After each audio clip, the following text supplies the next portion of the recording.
Bankə qəsəbə sakini Cəlilov Vaqif Fərəcoğlu. Uzun illər Bankə balıq kombinatında işləmişəm. Demək, fəaliyyətim burada başlayıb 73-cü ildən texnikum qutarandan sonra. Burada işləmişəm sahə rəisi, vətəgə müdürü, direktor müavini, direktor, kürü sexinin rəisi. Demək, bu illərdə, demək, 96-cı ildə mən axırda gəlib kombinatın direktoru məcburi təyin elədilər ki, olmalısan. Demək, o vaxtlar hələ zəif vaxt idi. Amma kombinatın dəyərli vaxtları var idi. Tonlarla ikra, tonlarla balıq, 100 tonlarla kilişə ovlanan vaxtları var idi. Kombinatın iri gəmiləri var idi. Gəlirdi o gəmilər gündəlik səhər-səhər gəlirdilər, bura boşaldırdılar. Kombinatın konserv sexi vardı, hisləmə sexi vardı, emal sexi vardı, gəmi təmiri sexi vardı, ondan tikinti sexi vardı. Bunların hamısında adamlar işləyirdi. 1400-ə yaxın adam işləyirdi kombinatda. 1400-ə yaxın. Eyni zamanda burada da çəllə yeşik sexi vardı.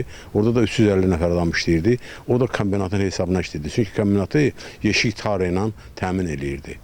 Bu devirlərdə kombinatda milyonlarla gəlirlər gəlirdi. Moskvadan adamlar gəlirdi, Həştərxandan adamlar gəlirdi, xaricdən gələn qonaqlar bura gəlirdi.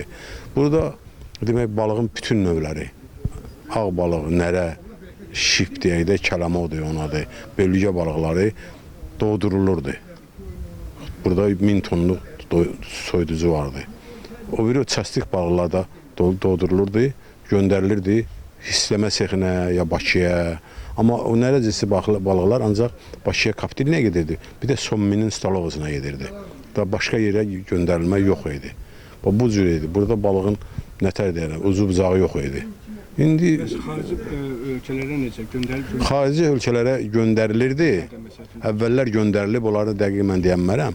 Amma son 70-ci, 80-cı illərdə, 85-ci ilə qədər demək müəyyən ölkələrə göndərildi. Məsələn, Çexoslovakiya, Yugoslaviya, ondan sonra duzlu kilkə, marinovlu kilkə, ədavalı kilkə göndərilir, konserva göndərilirlər, vaqonlu partiyalar gedirdi ola. Orada məsəl üçün gəlirdilər, Allah eləməsin, onun içində bir reklamasiya çıxanda buradan bir dənə nümayəndə təcili gedirdi ora ki, onun neydən olub, neyçin olub, onu araşdırırdılar, yerbəyer edirdilər hamısını.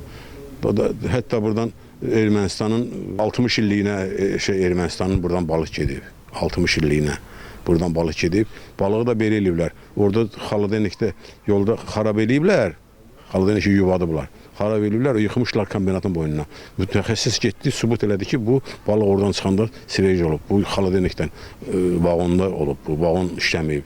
Nəysə də belə şeylər var idi, müəyyən mübahisələr olurdu. Kombinatın dövründə çox yaxşı idi insanlar üçün. Cəmaət üçün yaxşı idi, ona görə gəlirdilər. Adamlara burada müəyyən köməkliklər edirdilər. Məsələn, işi olmayan adamlara işlə təmin edirdilər. Böyük hörməti vardı kombinatın. Bütün respublikada, SSR-də, bütün yerlərə, məsələn, onda balıqçılıq SSR Balıq Nazirliyi var idi. Bizim balıqçılıq nazirliyi də SSR Balıq Nazirliyinə tabi idi. Gəlirdilər bura, baxırdılar, lazım olan şeyi həmin dəqiqə təyyarə ilə, Həştərxandan təyyarə ilə göndərirdilər, lazım olan çatışmayan şeyi. Onlar indi olsa, məsələn, gələrlər, təmir eləyərlər, gələcək insanlar üçün bu tarixi bir şeydir də.